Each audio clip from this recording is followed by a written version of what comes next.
हो जाना चाहिए। असफलता से जितना व्यक्ति सीखता है उतना सफलता से नहीं सीख सकता। बिल्कुल, बहुत अच्छी बात है। इसलिए बुरा लगे तो भी बुरा मानना नहीं चाहिए, मेरा मानना है। लुईस ब्रेल उन्होंने इसका आविष्कार किया था, तो इस वजह से उसका नाम ब्रेल लिपि पड़ गया। जैसे स्क्रिप्ट होती है ना देवनागरी की, इसमें हिंदी हम लिखते हैं, रोमन में इंग्लिश के लिए और गुरुमुखी वगैरह, तो उस तरह एक स्क्रिप्ट होती है। कितने घंटे पढ़ते हो, मेरा ये मानना है वो मैटर नहीं करता है। आप जो पढ़ रहे हो, आप उसको पढ़ पा रहे हो क्या? रीडिंग लगाना है नहीं, रीडिंग और लर्निंग दोनों में डिफरेंस है। क्या बात तो आप पे जाना, घरों दे बनाना, बना कर मिटाना, कभी रेत के ऊंचे।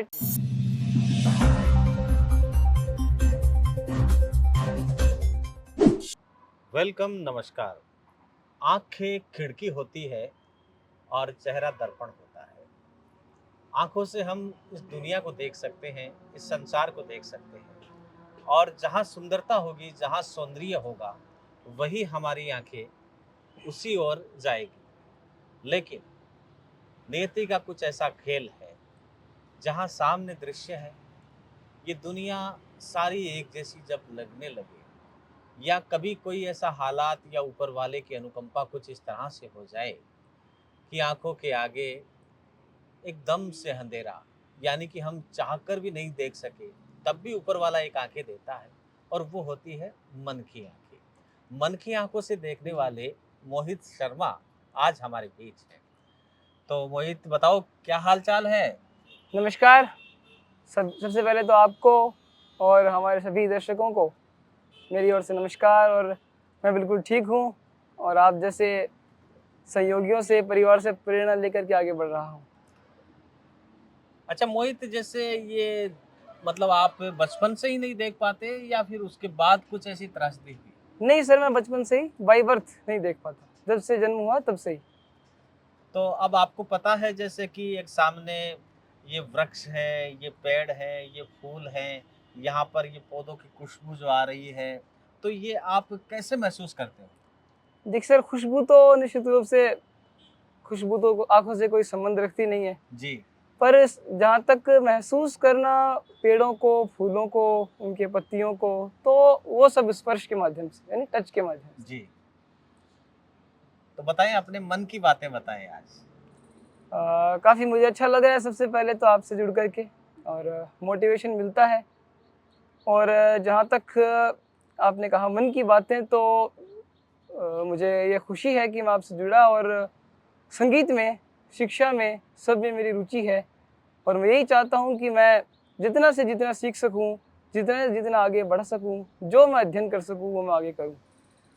अच्छा, जैसे मोहित, ये जैसे ये ज़माना है, बड़ा बेदर्द ज़माना है जी।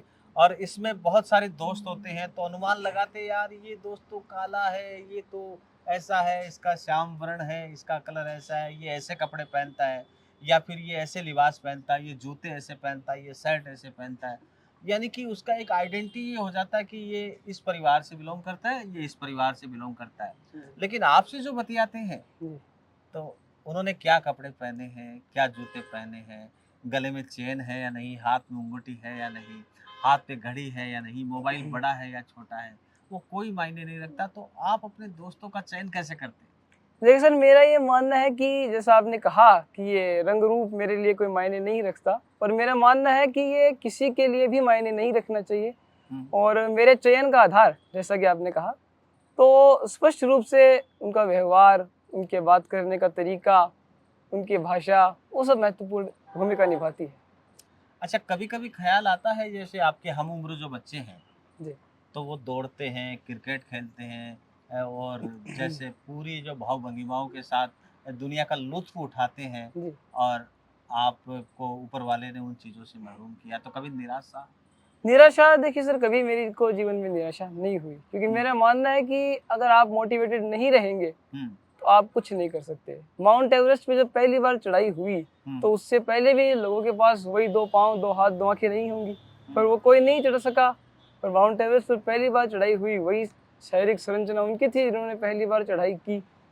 और जहाँ तक आपने खेल-कूद की बात की, तो मुझे लगता है एक विशेष उल्लेखनीय बात मैं आपको बता देना चाहूँगा कि मेरी क्रिकेट में भी रुचि है, और एक स्पेशल बॉल होती है और ब्लाइंड क्रिकेट बाकायदा जैसे नॉर्मल क्रिकेट की टीमें होती हैं, वर्ल्ड कप्स होते हैं, उस तरह ब्लाइंड क्रिकेट का भी अलग बोर्ड होता है। और ब्लाइंड क्रिकेट में 90% चीज़ें तो उसी तरह होती हैं, बस कुछ चेंजेस जो हैं, एक तो बॉल होती है प्लास्टिक की, तो उसमें लोहे की छोटी छोटी बॉल्स को डाल के फिर उसे प्लास्टिक से कवर करके बॉल बनाई जाती है, और वो बॉल रोल करके डाली जाती है ज़मीन पे, ताकि वो टच करे तो वॉइस उससे क्रिएट हो।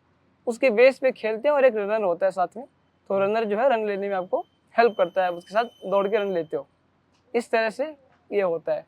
और मैं आपको बता दूं कि लगातार 2 बार से जो हमारी इंडियन टीम है ब्लाइंड क्रिकेट की, वो वर्ल्ड चैंपियन है अभी करंटली। वाह।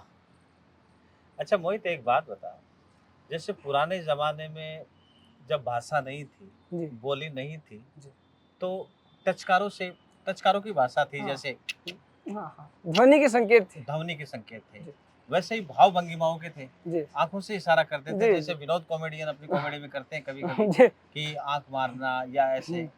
तो वो जो सारी सूक्ष्म विधाएं हैं, तो जैसे आप कोई बात कर रहे हो, सामने आपके मित्र बैठे हैं, जी और उनके चेहरे के एक्सप्रेशन से जैसे साधारणतः लोग जान लेते हैं कि यार इसके माथे में सलवटें हैं, जी और इसकी ये एक आंख मार के अपनी मजाक उड़ा रहा है, वगैरह वगैरह। तो ये सारी चीज़ें आप कैसे मतलब एक्सेप्ट करते हो, पता कैसे चलता है कि सामने वाले ही बंदे ने ये किया है? अब सर, आप अगर भाव भंगिमाओं की बात करें तो वो तो निश्चित रूप से कठिन है, लेकिन अगर आप मुझसे बात करेंगे तो आप चेहरे के भाव फिर भी छुपा सकते हैं, लेकिन आप अपनी आवाज़ के भाव नहीं छुपा सकते। वो बहुत ही अच्छी बात कही, महत्वपूर्ण बात है। बहुत ही अच्छी बातें कही।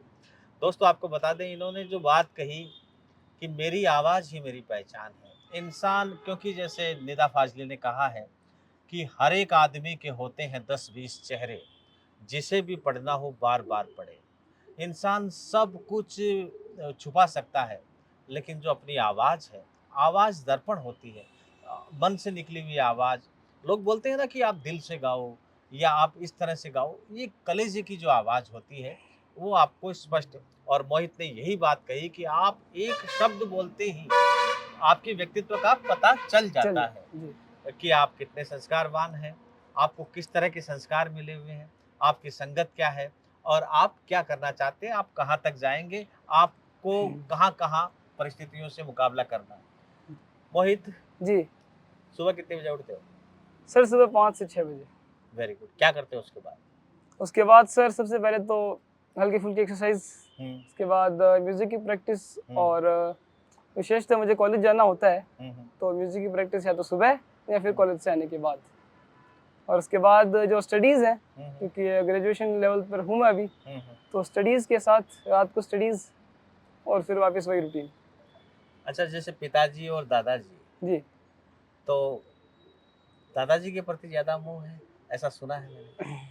सर देखिए, मोह तो निश्चित रूप से पिताजी और दादाजी दोनों की ही पड़ती है। हुँ, अगर लेकिन आप दादाजी के लाडले हो आप। सर, वो तो देखिए सभी, अगर आप देखेंगे तो दादे-पोते का रिश्ता होता ही इसी प्रकार का है। बिल्कुल, और मतलब दादा का मूलधन जी, पोता ही होता है। जी, हाँ, जी, जी, है ना? जी, तो अब ये बताएँ कि जैसे कॉलेज में जाते हो जी, और आपके दोस्त हैं, तो निश्चित। कभी-कभी किसी दोस्त की भाषा से, बोली से आपके जो ये कोमलपन है, इसको ठेस भी लगती नहीं है? सर, ऐसा कभी देखो नहीं। मोहित, सही बता दो। हाँ, बिल्कुल, बिल्कुल, बिल्कुल। हाँ। आज तक मैं आपको ऐसा कोई भी दोस्त नहीं मिला, हुँ, स्पष्ट बता रहा हूँ, हुँ, जिसने कभी ऐसी भावना रखी हो। आज प्राइमरी लेवल से मैं बात करूँ, हुँ, क्लास फर्स्ट से, और आज सेकंड ईयर का मैं हो गया हूँ इंटीग्रेटेड कोर्स में। हुँ। तब से लेकर अब तक मुझे कोई भी ऐसा दोस्त नहीं मिला, या दोस्त मिला नहीं, मिला तो फिर ऐसा मिला कि जिसने वास्तव में दोस्ती के लायक जो चीज़ है, वही। अच्छा मोहित, अब एक बात सही से बताएगा ना, जी, जी। मोहित को बुरा कब-कब लगता है? अ, बता दो। देखिए निश्चित रूप से, जैसे कभी धूप है, कभी छाँव है, तो कभी अच्छा है, तो कभी बुरा है। तो ये तो मैं नहीं कहूँगा कि कभी बुरा नहीं लगता, या ये तो संभव ही नहीं है, जो मनोवैज्ञानिक बिल्कुल बातें हैं वो सही। संभव तो है। हुँ, निश्चित रूप से, अब अगर आप मान लीजिए कुछ चाह रहे हैं, हुँ, कुछ आप उपलब्धि हासिल करना चाह रहे हैं, हुँ, और अगर आपको अपेक्षित सफलता नहीं मिलती है, हुँ, तो क्षणिक रूप से ऐसा हो सकता है कि आपको लगे यार नहीं, ये ठीक नहीं हुआ। हुँ। लेकिन मेरा ये मानना है कि आपको अभ्यस्त हो जाना चाहिए। असफलता से जितना व्यक्ति सीखता है, उतना सफलता से नहीं सीख सकता। बिल्कुल, बहुत अच्छी बात है। इसलिए बुरा लगे तो भी बुरा मानना नहीं चाहिए, मेरा मानना है। वो एक अलग बात रही, जी। लेकिन मोहित को बुरा कब कब लगता है? कौन कौन सी कंडीशनें ऐसी होती है, हम वो जानना चाहते हैं। सर ऐसा तो हर आदमी को लगता है, हाँ निश्चित। जैसे मुझे कोई इग्नोर करे तो पहले तो मुझे बहुत बुरा लगता था, लेकिन आजकल खुशी होती है कि अच्छा है, चलो ठीक है। जी तो ऐसे में मोहित का भी एक कोमल मन है, जी मोल की वो वही भावनाएं हैं मोहित की। जी। तो बताइए आपको कब कब मतलब यूं लगता है कि यार ये ऐसा अच्छा नहीं है? सर ऐसी कोई घटना है ना अगर हम्म जिसको मैं पसंद नहीं करता हूँ या मेरी दृष्टि से जो उचित नहीं है, हम्म उसके बारे में सुनता हूँ तो मुझे लगता है कि निश्चित रूप से ऐसा नहीं होना चाहिए था। और उसके बारे में जब भी मैं विचार करता हूँ तो मुझे लगता है कि यार काश हम इसमें कुछ परिवर्तन कर सकते। समसामयिक जो घटनाएं हैं उनके बारे में मैं बात कर रहा हूँ। इस तरह का मुझे लगता है कि मैं क्या कर सकता हूँ उस विषय पर, मैं क्या सोच सकता हूँ, और अगर निश्चित रूप से किसी के साथ कुछ गलत होगा तो मुझे बुरा लगता है। अच्छा मोहित, जैसे आप पढ़ते कैसे हो ये भी थोड़ा सा आप बताएं कि आप जी स्टडी कैसे करते हो, आपकी जो विधि क्या है पढ़ने की? जी जी। देखिए, एक ब्रेल लिपि है, हम्म लुईस ब्रेल, हम्म उन्होंने इसका आविष्कार किया था।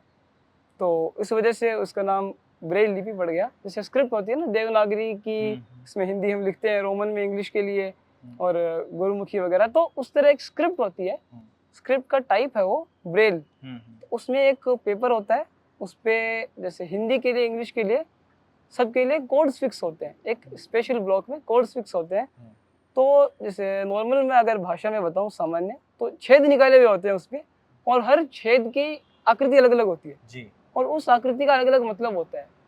जैसे एल के लिए अलग शेप है, सीधी लाइन है, और अगर आपको वी लिखना है तो उसी सीधी लाइन में जस्ट जहाँ वो लाइन खत्म हो रही है एक डॉट और लगा देंगे तो वो वी हो जाएगा। तो सबकी अपनी अपनी शेप है, उस हिसाब से टेक्स्ट बुक्स क्रिएट होती हैं, उसको मैं पढ़ता हूँ।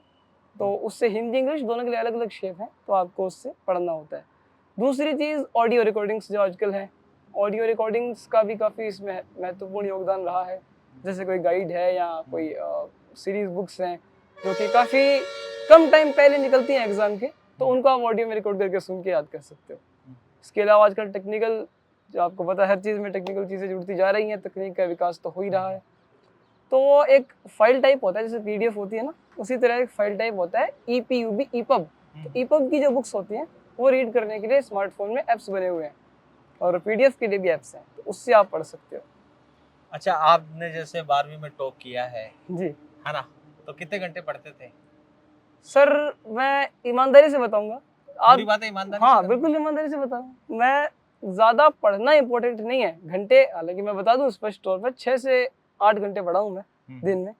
लेकिन आप कितने घंटे पढ़ते हो, मेरा ये मानना वो मैटर नहीं करता है। आप जो पढ़ रहे हो, आप उसको पढ़ पा रहे हो क्या? रीडिंग लगाना है नहीं, रीडिंग और लर्निंग दोनों में डिफरेंस है। क्या बात? तो आप जो पढ़ रहे हो उसको पढ़ पा रहे हो कि ये महत्वपूर्ण। अगर आपको इंटरेस्ट नहीं है, यार क्रिकेट खेल लेता हूँ, उस समय रटे जा रहे हो इंडियन इंडिपेंडेंस, तो क्या उस इंडियन इंडिपेंडेंस का मतलब रह जाएगा? आपका ध्यान तो है खेल में। तो पढ़ो तब जब आप पढ़ सकते हो। खेलना, मैं मानता हूँ खेलना बहुत ज़रूरी है साथ में। अगर आप माइंड को डाइवर्ट करके नहीं पढ़ोगे तो निश्चित रूप से वो आपने एक सब्जेक्ट को पढ़ना है तो याद भी नहीं होगी आपको, नहीं याद हो सकती वो। इसलिए मेरा मानना है कि पढ़ो कितनी भी देर, लेकिन पढ़ो ईमानदारी से। अच्छा मोहित, जहाँ आप सोते हो, जहाँ बैठते हो, तो जी आपको अभ्यास हो गया कि इतनी दूर कदम चलने के बाद में ऐसे टर्न करना है या ऐसे, तो जो समस्याएं सामने अब सर ऐसा है, 18 साल से मैं एक उससे परिचित हूँ। जो मेरा वातावरण है, मेरा परिवेश है, तो अब कदम गिनने की तो आवश्यकता मुझे नहीं पड़ती। आइडिया नॉर्मल आइडिया जैसे हो जाता है। क्या बात? जैसे कीबोर्ड भी जो टाइपिंग करते हैं, सिंपली जो समझने के लिए एग्जांपल देता हूँ, तो स्टार्टिंग में उनको देखना पड़ता है ए बी सी कीबोर्ड में, क्योंकि आपको पता है उसमें रेगुलर नंबर्स नहीं होते हैं, अलग अलग होते हैं। जैसे QW से स्टार्ट होता है वो, और ASDF उसका रो होता है। तो वो स्टार्टिंग में उनको देखना पड़ता है, लर्न करना पड़ता है। बट आपने कभी देखा है किसी को, कोई काम करता है या कोई एप्स वगैरह डेवलप करता है, तो वो झुक झुक के थोड़ी देखता है कि ए है, डी है, एस है, उसकी आदत हो जाती है। सही बात। तो उसी हिसाब से, उसी तरह से आप समझ सकते हो कि 18 साल से चूंकि मैं उसी परिवेश में रह रहा हूँ, तो मेरे को अभ्यास हो चुका है अब। अच्छा मोहित, आप फेसबुक पे भी हो, जी और फेसबुक पे अलग अलग सिंबल भेजते हैं लोग, जी अलग अलग, जैसे लिख दिया कि मोहित क्या कर रहे हो, मोहित बहुत अच्छे लग रहे हो, जी। कोई दिल का इमोजी। इमोजी भेजते जी हैं, कोई आंख मारने वाली भेजते हैं, जी जी। तो उनको आप कैसे समझते हो? सर ये गूगल जो है, मैं मेनली एंड्रॉइड के लिए, क्योंकि मैं एंड्रॉइड यूज़ करता हूँ, तो एंड्रॉइड के लिए 2012-13 में गूगल ने एक प्रोजेक्ट लॉन्च किया था, हम्म, ऐप लॉन्च किया था हम्म, गूगल टॉकबैक के नाम से। हम्म, तो वो एक स्क्रीन रीडर है, तो वो क्या करता है, आपकी सिस्टम सेटिंग्स को चेंज कर देता है उसको इनेबल करने के बाद। जी। तो आप अगर स्वाइप करते हो हम्म, तो आप नॉर्मल स्वाइप करते हो तो अप एंड डाउन होता है वो कर्सर, लेकिन वो जहाँ कर्सर रहेगा वो आपको रीड करके बताएगा। जैसे प्ले स्टोर पे है तो प्ले स्टोर, और क्रोम पे है तो वो बोलेगा क्रोम। और आपको अगर टैप करना है तो आप नॉर्मली अगर एक बार टच कर देते हो तो ओपन हो जाता है। बट अगर मैं ऐसे टच करूंगा तो फिर अगर मान लीजिए मैंने प्ले स्टोर पे टच कर दिया, मुझे प्ले स्टोर नहीं ओपन करना, फिर तो मेरे लिए उसको वापस बैक जाना पड़ेगा। तो वो डबल क्लिक के बाद ही ओपन होगा। एक बार आपने फिंगर रख ली, आपको पता चल गया प्ले स्टोर है। खोलना है तो अगेन क्लिक कीजिए और आप स्वाइप करके नेक्स्ट आइटम को सुन सकते हो। इसमें एक ज़रूर है कि जो इमेजेस होती हैं उनमें अगर टेक्स्ट है तो वो स्कैन करके पढ़ देता है, लेकिन अगर कोई सीन है तो वो आपको किसी से हेल्प लेके पढ़वाना पड़ता है अच्छा अच्छा। इस हिसाब से। अच्छा मोहित, अब क्या बनना चाहेगा भविष्य भविष्य में? Sir teacher. क्या बात है। अच्छा, टीचर संगीत का या फिर ये अपने जो लिपिबद्ध सब्जेक्ट आते हैं? वैसे अगर सर एजुकेशनली आप देखें तो पॉलिटिकल साइंस में मेरा इंटरेस्ट है और म्यूजिक में भी मैंने डिप्लोमा कोर्स किया है। तो मेरा प्रयास रहेगा निश्चित रूप से कि जहाँ भी मुझे सफलता मिलती है मैं दोनों में मेरा प्रयास करूंगा। आपके पिताजी ने आपको जयपुर में संगीत शिक्षण संस्थान में छोड़ दिया था जी और आप वहां से पलायन करके आ गए, क्या वजह? सर, संगीत शिक्षण संस्थान से पलायन नहीं किया था, मैं थोड़ा सा करेक्ट कर देना चाहता हूँ। वो नॉर्मल स्कूलिंग का जो स्कूल था उसके बारे में था। और जब मैं करीब 6-7 आपने साल, स्पष्ट कहा कि मैं दादाजी के बगैर नहीं रह सकता। हाँ, ऐसा क्या है, क्या बात तो बताइए आप। हाँ मैं बता, तो जब आपने कहा कि पलायन क्यों कर दिया मैंने वहां से स्कूल से, तो मैं करीब 6-7 साल का था उस समय। और स्पष्ट तौर पर मेरा मन वहां नहीं लगा। क्यों नहीं लगा? सर परिवार की भाई बिना, पिताजी हाँ है तो एक आपको राह तो सही दिखाएंगे, हाँ है ना? संगीत आप में आप जाना चाहते थे, जी संगीत आप सीख रहे थे, जी, है ना? और उसी के लिए पिताजी ने अच्छा, पता है कितना प्रयत्न करते हैं पिताजी आपके लिए, निश्चित रूप से, कितनी मेहनत करते हैं, निश्चित। है ना? तो थोड़ा सा दायित्व आपका भी बनता है, पिताजी को कोऑपरेट करें। और आप दादाजी को बुला के फटाक से आप सीधे आ गए गाँव, जी स्पष्ट करो। निश्चित रूप से सर, जब मैं वहाँ गया तो सबसे पहले तो स्टार्टिंग के डेज में मुझे गया तो मुझे था कि ठीक है, आई ट्राई माई बेस्ट, कर सकता हूँ, क्योंकि फर्स्ट टाइम गया था। और जब मैं रुका रात को तो उसके बाद नहीं यार, मुझसे नहीं पॉसिबल रहेगा, ऐसा मेरे को लगा। फिर भी मैंने ट्राई किया, बट 3 डेज के बाद में, आफ्टर 3 डेज में वहाँ से आ गया। मैक्सिमम 3 डेज रुका मैं। जबकि आप तो यार वो लोगों को मोटिवेट करते हो मोहित, आप लोगों के आदर्श हो। आपको पता है कि कुछ दिनों के बाद सब कुछ सहज लगने लगता है और उसके बाद मोहित का मन नहीं लगा, ऐसे कैसे? बात समझ में नहीं आई यार। आप ये लोगों के आदर्श हैं, बहुत सारे बच्चे हैं जो मोहित मोहित चिल्लाते हैं जब आप गाते हैं और उसके बाद आप 3 दिन में घबरा के आ गए। ये बात है करीब जब मैं 6-7 साल का था तब की। और निश्चित रूप से उस समय इतना तो नहीं नॉलेज होता है ना, अच्छा, तो इसलिए निश्चित रूप से हाँ, उस समय 3 दिन से ज़्यादा मैं नहीं रुका, मैं आपको बता देता हूँ स्पष्ट। थर्ड डे तो में आ गया था। अब ये बताओ मोहित, जी भविष्य में संगीत को लेकर आप कुछ सब्जेक्ट्स को इसमें गहनता से सीख रहे हैं, शास्त्रीय संगीत वगैरह? मैंने सर क्लासिकल म्यूजिक में, मैं महाराजा सवाई मान सिंह संगीत महाविद्यालय है जयपुर में, जी। वहाँ से जो लखनऊ यूनिवर्सिटी है, लखनऊ विश्व भातखंडे संगीत विश्वविद्यालय, उसके अंतर्गत मैंने 5 ईयर म्यूजिक का डिप्लोमा कोर्स कंप्लीट कर लिया है। और आगे भी मेरा है कि पीजी और भी जो अदर उसके कोर्सेज होते हैं इंडियन क्लासिकल वोकल से रिलेटेड, उसमें मैं आगे जाऊँ। और इंडियन क्लासिकल वोकल में ही मेरा मेन इंटरेस्ट रहा। और अच्छा, ये बेस है सर एक चीज, हाँ, जो म्यूजिक सीख रहे हैं हाँ, उनके लिए इंडियन क्लासिकल या क्लासिकल, अगर आप इंडिया में है तो निश्चित रूप से इंडियन क्लासिकल ही गाएंगे। शास्त्रीय संगीत आपका बेस है, इसके बिना आप किसी भी प्रकार के गाने में वो सफलता प्राप्त नहीं कर सकते जो आप चाहते हैं। अच्छा बेस मोहित, यही है। एक बात और मेरे मन में है, जी जैसे शाहरुख खान है सिने पर्दे पे, जी अक्षय है, अक्षय कुमार है, जी वैसे ही अपने राकेश जी हैं आपके पिताजी, जी है ना? और वैसे ही हम हैं, जी वैसे ही विनोद जी हैं, जी और वैसे ही ताराचंद जी हैं, वैसे ही हरीश हिंदुस्तानी हैं, जी या वैसे ही गजेंद्र हैं, या वैसे ही और सारे लोग हैं। जी तो उनके सबके चेहरे की बनावट अलग-अलग जी है ना? और वो एक व्यक्तित्व भी माना जाता है कि यार निश्चित रूप इसका स्ट्रक्चर ऐसा है, जी ये कमर के हाथ लगा के खड़ा होता है, जी या इसका थोड़ा कमर झुकी हुई है, जी या इसके नाक नक्श ऐसे है। जी। तो आप केवल आवाज से ही हाँ। उनकी आकृति अपने मन में बैठाते हो या फिर कैसे, आप थोड़ा बताएं। मैं सर किसी को भी पहचानने के लिए, जो आपने कहा बिल्कुल ठीक, आवाज़ का ही प्रयोग करता हूँ, क्योंकि साइंटिफिकली भी ये चीज़ है और मेरा इतने वर्ष का अनुभव भी है। सबकी आवाज़ एक सी नहीं होती, सबकी आवाज़ में चेंजेस होते हैं। हाँ, ऐसा भी हो सकता है कि 90% तक किसी की वॉइस सिमिलर हो, लेकिन 100% किसी की वॉइस सिमिलर नहीं हो सकती। इसलिए आवाज़ सुन करके ही मुझे याद रखना होता है लोगों को। अच्छा, ऐसे में जैसे एक कंडीशन और बन जाती है जी। अगर कोई जैसे मुंह बधिर हो जी।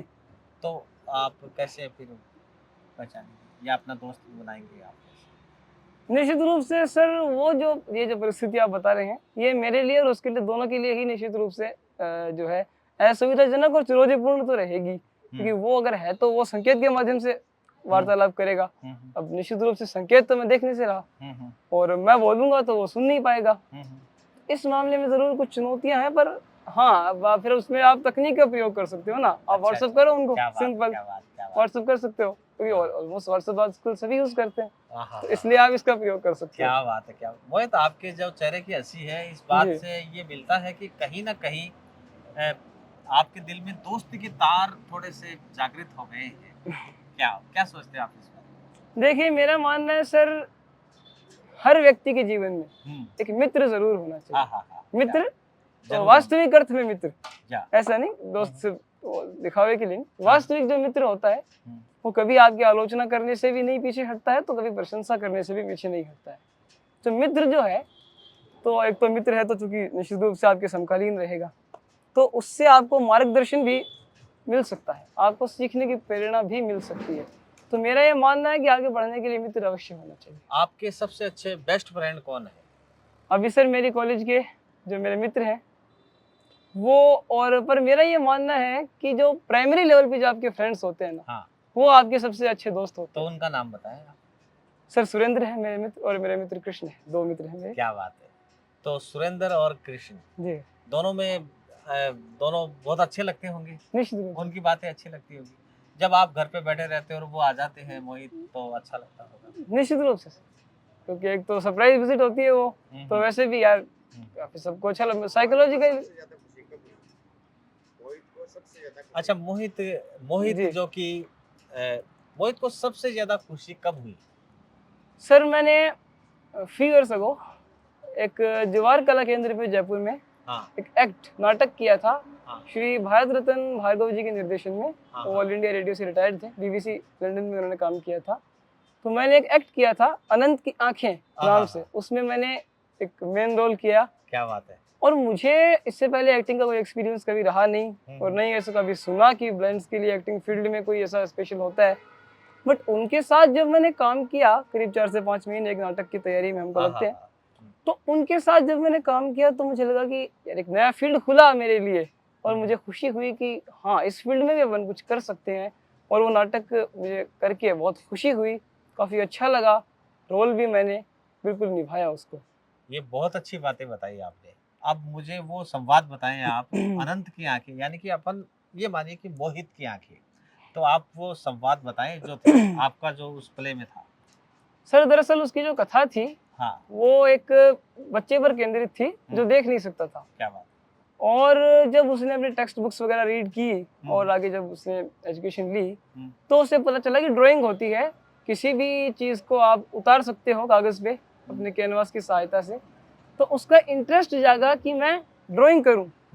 ड्राइंग के लिए इम्पोर्टेंट है भाई, अगर आपने किसी चीज़ को देखा ही नहीं है, फील करना अलग बात है, देखना अलग बात है, फाइन आर्ट की तरह। हाँ, तो उसमें कलर्स भी आपको चूज करने होते हैं, कलर्स की भी आपको। तो उसकी कहानी ये थी कि उसके जो टीचर थे, उन्होंने उसको पहले तो चीज़ें जैसे पेड़ है, पेड़ का पूरा ओवरव्यू दिया और उसको एक एक कलर्स को किस तरह सेटअप करना है। जैसे पेड़ में उसको बता दिया गया कि ग्रीन कलर है, तो उसने अपने कलर्स को नंबर से सेट कर रखा था। फर्स्ट नंबर पे येलो है, सेकंड पे रेड है, थर्ड पे ग्रीन है, तो उसको ग्रीन करना है, तो उसने काउंट करके वो ग्रीन ही कलर उस पेपर पे किया। और इस तरह से उसकी कहानी थी। तो उसमें वो एक फूल का जो पौधा होता है उसका रोल मैंने किया था। तो जब वो सबसे पहले, क्योंकि नाटक था तो आपको पता है कुछ काल्पनिकताओं का भी मिश्रण होता है उसमें, तो जब वो सबसे पहली बार उस फूल के पौधे के पास गया तो वो उससे टकरा गया। नहीं देख पाने के कारण। तो मैं फूल का पौधा था, तो मैंने उसको कहा देखो देखो भाई, मुझको कुचल दोगे क्या? तो उसने कहा माफ़ करना भाई, भूल हो गई। तो ऐसे बातें करते हुए मुझे यानी फूल को ये पता चला कि वो ड्राइंग करना चाहता है। तो मैंने कहा तुम मुझ में कौन सा कलर करना चाहते हो, क्योंकि सारे फूल तो रेड नहीं होते, भी गुलाब का फूल लाल होता है ठीक है, लेकिन और फूलों के और भी कलर होते हैं। तो उसने कहा कलर, तो उसने कहा रंग का। मैंने उसको पूछा कि क्या तुम्हें रंग का ज्ञान नहीं है? तो उसने कहा नहीं, रंग का मुझे ज्ञान नहीं है। तो मैंने कहा मेरी तो पहचान ही मेरा कलर होती है, गुलाब का फूल था मैं। तो मैंने कहा मेरी तो पहचान ही मेरा लाल कलर है, मेरी खुशबू है, तो बिना कलर के तो आप कैसे कर सकते हो? तो फिर वो अपनी टीचर के पास गया, उन्होंने उसको समझाया, देखो बेटा सफ़ेद रंग जो होता है वो बर्फ़ का होता है। बर्फ़ कैसी होती है? उसने कहा ठंडी। उसने कहा उसको फ़ील करो। उसके बाद उसके टीचर ने उसको ड्राइंग सिखाई और उसने एक कॉम्पिटिशन में पार्ट किया और नेशनल लेवल पर एक्टिंग के, उसमें बता रहा हूँ मैं, कहानी या नाटक की। जी जी। उसने नेशनल लेवल पर सारे बड़े-बड़े जो उसके समकालीन ड्राइंग करने वाले बच्चे थे, उनसे बेस्ट परफ़ॉर्म करके और फर्स्ट प्राइज़ प्राप्त किया। ये उसकी कहानी थी नाटक की। बहुत ही अच्छी कहानी। तो आपने जैसे वो संवाद बोलते समय मन को अच्छा लगा, निश्चित रूप से सर, है ना? आपको फ़ील करना होता आपने है। गुलाब का रोल किया था, जी, है ना? और वाक़ई आप हैं भी गुलाब। उतने ही मासूम है, उतने ही खुशबू है आपकी बातों में, आपके ज़हन में, आपके संगीत में। अब आप हमारे जो ये ऑडियंस है, जो जी, आपको बहुत प्यार करते हैं, जी। जहाँ भी मोहित की बात चलती है, आपके प्रोग्राम को, आपके गाने को, आपकी कविता को, आपको देखने के लिए तत्पर रहते हैं। तो इनके लिए कुछ गाना आप चाहेंगे? निश्चित रूप से सर, ऑडियंस का तो सिंगर के जीवन में जितना ऑडियंस का स्थान है उतना तो किसी का नहीं है, क्योंकि वो सिंगर ही ऑडियंस की वजह से ही है। ऑडियंस के लिए ही हम गाते हैं। तो गज़लों में मेरी विशेष रुचि है हुँ, और मैं प्रयास करूँगा जगजीत सिंह जी की एक गज़ल गुनगुनाने जी, का, स्वागत है। जो बचपन की ओर सबको ले चलेगी। जी। हम्म, कभी रेत के ऊंचे टीलों पे जाना, घरों दे बनाना, बना कर मिटाना। कभी रेत के ऊंचे टीलों पे जाना, घरों दे बनाना, बना कर मिटाना। वो ख्वाबों खिलौनों की जागीर अपनी, वो मासूम चाहत की तस्वीर अपनी। न दुनिया का गम था, न रिश्तों के बंधन, न दुनिया का गम था, न रिश्तों के बंधन। बड़ी खूबसूरत थी वो जिंदगानी, वो कागज की कश्ती, वो बारिश का पानी। ये दौलत भी ले लो, ये शोहरत भी ले लो, भले छीन लो मुझसे मेरी जवानी, मगर मुझको लौटा दो बचपन का सावन। वो कागज की कश्ती, वो बारिश का पानी, वो कागज की कश्ती, वो बहुत सुंदर, बारिश का बहुत सुंदर, बहुत पानी। प्यारा गाया हूँ। थैंक यू अच्छा मोहित, जी। अब जैसे आप उन विद्यार्थियों को क्या संदेश देना चाहेंगे जो देख नहीं पाते या जो शारीरिक रूप से कमज़ोर हैं या कोई न कोई ऐसी शरीर की व्याधि से वो ग्रसित हैं और अपने जी, आप को थोड़ा-सा हीन भावना से ग्रसित करते हैं, जी। उनके लिए आप क्या कहना चाहेंगे? देखिए, मेरा यही उनको संदेश रहेगा कि कभी भी जीवन में हार नहीं मानें। एक बहुत प्रसिद्ध बात है कि हारना एक अलग बात होती है और हार मानना एक अलग बात होती है। अगर आप हार नहीं मानेंगे, आपके कॉन्फिडेंस से आप कुछ भी कर सकते हैं। और मैं आपको ये बताना चाहूँगा, जैसे मैंने पहले एवरेस्ट का एग्ज़ाम्पल दिया और अभी चूँकि क्रिकेट का वर्ल्ड कप ख़त्म हुआ है, तो 83 के वर्ल्ड कप का एग्ज़ाम्पल आप ले सकते हैं। उस समय जो टीम हमारे सामने फाइनल में थी, वेस्ट इंडीज़ थी, वो उस समय विश्व की सबसे मज़बूत टीमों में से नहीं, सबसे मज़बूत टीम ही थी अपने आप में। और उस टीम को भारत उस समय निश्चित रूप से बाकी टीमों की अपेक्षाकृत इतनी मज़बूत स्थिति में नहीं माना जाता था। उस टीम ने उस टीम को हराया और आप देखिए बहुत कम स्कोर पर भारत को रोक दिया था उन्होंने। और उस स्कोर पर फाइट करना और एक स्पिरिट होती है सर लड़ने की, वो आपको, आप में उत्साह है, जुनून, जज्बा होना चाहिए। उसके बिना आप संघर्ष किए बिना तो देखिए कुछ नहीं कर सकते। तो अगर दोस्तों आपको सोना भी है तो आपको उसके लिए तो जाके लेटना तो पड़ेगा ना, बहुत सुंदर, मेहनत तो बहुत करनी पड़ेगी ना बहुत आपको। मोहित के कहने का लब्बो-लुबाब या मोहित के कहने का अभिप्राय ये है, वो आप ये सुने मोहम्मद रफ़ी साहब ने जिस तरह से कहा है, मेरे पास आओ तोड़ो ये सारा भरम, जो तुम्हारा है दुख वो सभी का है गम, वो सभी का है गम।